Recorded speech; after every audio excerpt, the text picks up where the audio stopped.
Hi, I'm Greg from Pivot Stove and Heating, and we're here in Tasmania with a very good friend of mine, Chris. How are you, mate? I'm well, thank you, mate.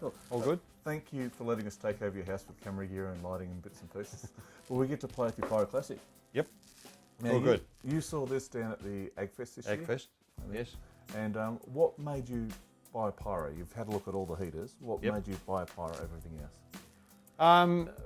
Primarily it was a combination of a couple of things. One is the actual consumption of the fuel. A whole heap more efficient than the old low pie that we had that had been here for 20 odd years. Yep.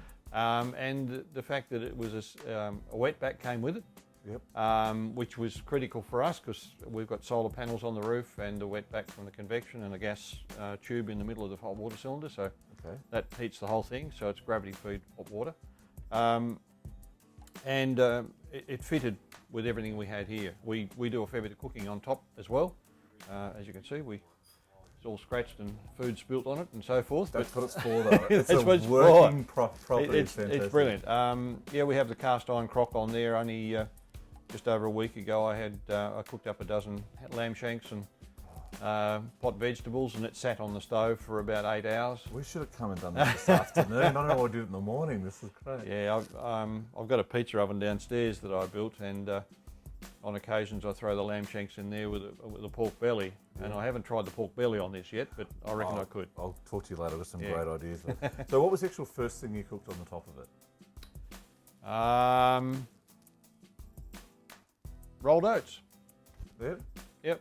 Fantastic. Yeah, I just made the brew up, sat it on the stove just so it sat overnight, and roasted it on. I just put on there while I got the rest of the brekkie gear out organised, and the rolled oats came out, stirred it, give it a stir, and put it in a bowl. That was it. Fantastic. Yeah, it was perfect. That's ideal easy. for that.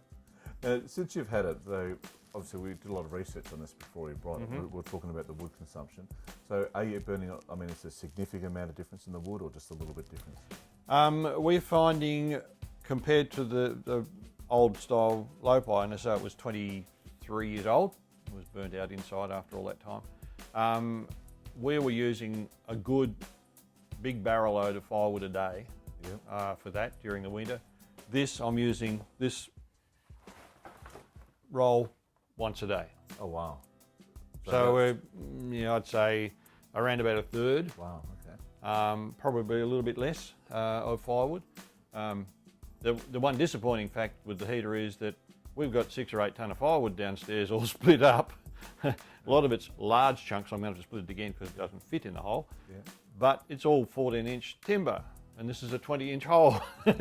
So I'm not getting the longevity out of that. But burning-wise, we stoke her up 10 o'clock at night, and she's still going 8 o'clock tomorrow morning. With heaps of coals in there. Not a problem. It's magic as far as we're concerned. I showed you a little while ago. There's probably a cup and a half of coal ash in the bottom that's compacted. And that's been burning non-stop for 3.5 weeks. And that's all the ash you had. So what we had looked before, that's it. You haven't cleaned it out, nobody's touched it. That's pretty incredible because the old heaters used to be left with a hell of a lot more ash. Oh yeah. And hot water, Jen and I have had no problems whatsoever. In fact, we've got an abundance of hot water at the moment. When the plumber was here, when Adam was here, he connected up the wetback. I got him to actually put in a flow pump in the hot water line. So we've now got oodles of hot water. It's now not gravity fed, it's actually pump fed.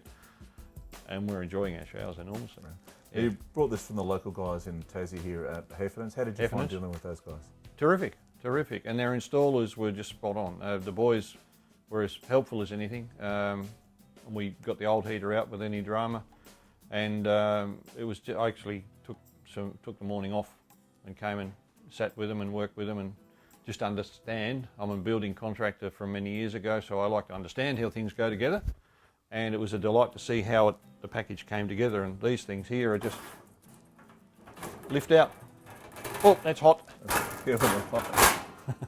Yeah, so you can change the colours on the outside if you want to. We chose to go with the charcoal, but it was a delight to see how it all went together, and it works really well. Works really well for us. And the house is very unique design because as we drove up earlier, we saw the solar panels on the side of the house. Yeah, so big thermal storage big walls. thermal storage. So heat-wise, I mean, the house is really well designed for the beautiful morning sun coming this morning. So overnight, and then you wake up in the morning, you're finding it's holding the heat quite well in the morning. Absolutely. The core of the house in here, and we leave our bedroom door open here, so the heat infiltrates into there as well. So it's continuing. It's a big open plan area with the glass room next door, and it's 15, 16 degrees in here in the morning. Very comfortable. Which is not bad considering where we live. Yeah, well, particularly when we've had 2 and 3 degree nights in the last week or so. Snow to 400 metres 2 days ago. So. Well, good. We flew in, saw all the snow on Mount Wellington. I thought that was, you're in Hobart when you see that. I reckon middle winter. Well, mate, thank you for letting us come in today. I'm Greg from Pivot Stove and Heating. This is Chris, and I'd say a happy Pyro customer. Absolutely. Right. Thanks. Very much so. Cheers. Thank you.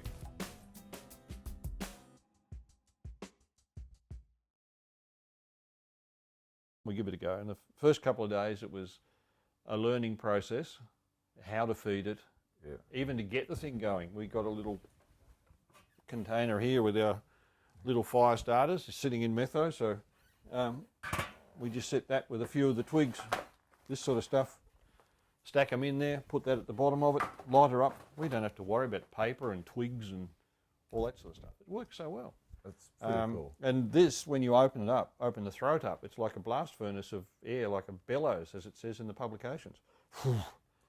Blows through there, and up she goes, and within 4 or 5 minutes, you've got a glowing heater there from a cold heater. Or you just put that wood in before, and I'm starting to thinking we haven't moved this yet. Yeah, but I mean, it takes everything. And trying to explain to people, you've got a ceramic barrel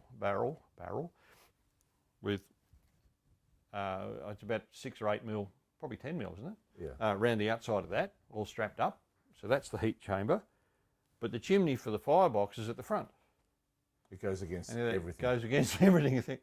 But when you put the firewood in, it burns from the back, from the front to the back. When you get up in the morning, there's this chunk of firewood at the back, all glowing coals. When you put a chunk in this round, this long, when you went to bed. But all you got left is this bit at the back with a heap of coals. So you lose our little shovel thing and you drag everything to the front. You tamp it down so you can fit something else in, drop another log in, close the door, and away you go again. So it takes a bit to get used to it. But explaining to people, there's a chamber at the top that's just space. But there's this ladder frame wetback that sits in there that gets all the hot gases that come from the fire, plus the radiant that coming up from underneath, that superheats that before it then goes up the chimney. This and is good just because doesn't make I sense. actually don't have to sell it to Chris. Have you noticed this? I'm just sitting there, I'm normally explaining this to the customer and they're explaining it to me. This is really cool. Well, and as I said, being an old builder, I like to understand how things work, and that was the whole kit and caboodle just blew me away when I saw it over there.